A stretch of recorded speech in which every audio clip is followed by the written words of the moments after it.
Mara lifted her glass with a teasing smirk. So you're really thinking of upgrading me? She joked. Her tone was playful, but something in it carried a sting I couldn't shake. It should have been harmless, a light comment shared over dinner, but it landed heavy, sharper than it should have. Her name was Clara. We'd been married 6 years, and for most of that time I believed we were one of those rare couples who just fit. We had our late-night talks, the playlists only we understood, the inside jokes that stitched us together. But lately something had begun to slip. The late replies. The absent-minded kisses. The warmth in her eyes fading into something cool, distant, unreachable. Then there was Julian, our neighbor. A couple of years younger, always energetic, always around with a friendly smile.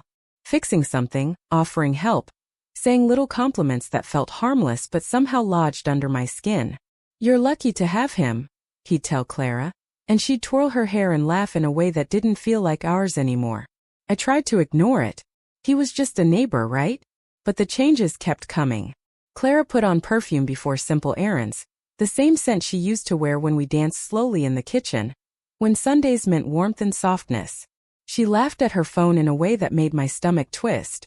Just my friends, she insisted, but her voice betrayed her. One day I came home earlier than usual. I heard laughter from the living room, hers mixed with a man's voice. Julian, she said casually. He stood there with her phone in his hand. Just helping with the Wi-Fi, he explained. I forced a polite smile, but the discomfort settled like a stone in me.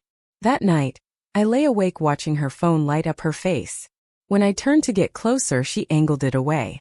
Clara, are we okay? I whispered. Yeah, she said after a long breath. Why? You just seem far lately. She sighed. You're overthinking. I'm tired. But she wasn't tired. She was gone in ways she refused to admit. A few weeks later, I noticed Julian's truck at home while Clara's car was nowhere in sight. She said she was out with her cousin, but her cousin's social media told a different story. My heart pounded as I walked toward Julian's place, not sure what I was looking for. Through an open window, I heard their voices. Ethan has no idea, Julian said. Clara laughed softly, softly in the way she used to laugh with me. Something inside me cracked. I didn't confront them. I wasn't ready. Instead, I watched quietly as the signs became impossible to ignore. Made-up classes, extra hours that didn't exist, excuses she didn't even bother to make believable. Part of me still clung to the hope that she'd come back to me, that we'd rebuild. But each day chipped away at that hope until almost nothing was left. Then one night everything collapsed. Her phone buzzed on the counter, left unlocked for once. I opened it. The messages started innocent, then grew intimate, bold, filled with a laughter meant for him, not me.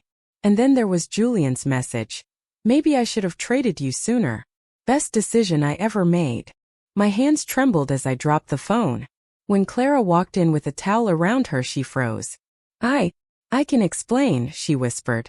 No, I said quietly. I've read enough. Tears welled in her eyes. It wasn't supposed to happen like this. Like what? My voice cracked. Falling for someone else while you were still my wife? She looked away, and in that moment I realized she had already left long before her body did. The weeks after blurred together. I went through my routine in a fog. At one point Julian came to my door. Calm, almost casual. I just want to clear things up, he said. You slept with my wife, I replied. There's nothing else to clear. He shrugged, as though my heartbreak was an inconvenience. It just happened. I shut the door on him. Months passed. One afternoon Clara texted me. I made a mistake. Can we talk? I stared at her words, feeling the ache but also the clarity that had slowly grown in the empty spaces she left behind. You joked about trading me in, I finally typed. I guess you didn't expect me to stop waiting. That was the last message I ever sent her. Heartbreak isn't a single clean cut. It's a series of tiny breaks, small moments that carve themselves into you. Seeing her mug, remembering her laugh, noticing the empty side of the bed every morning. But somewhere in that slow unraveling, I found the pieces of myself she didn't get to keep. I found my courage. I found my own worth. And eventually, I learned how to stop loving someone who treated my heart like something disposable.